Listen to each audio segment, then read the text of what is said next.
Ya bafowethu, umeke waqala ukuchaza bese uyakhala shala,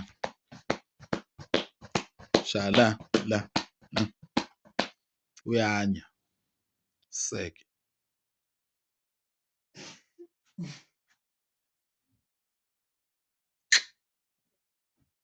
shala nansi indawo kumele ushaye kuyo nansi uyanya khaliswa amanga shaya kakhulu ungasoli sokumela enkantolo iyanya lento shaya futhi ungasoli nje nasebusuku ngisho nasebuthongweni ungakulinge nje uzisole.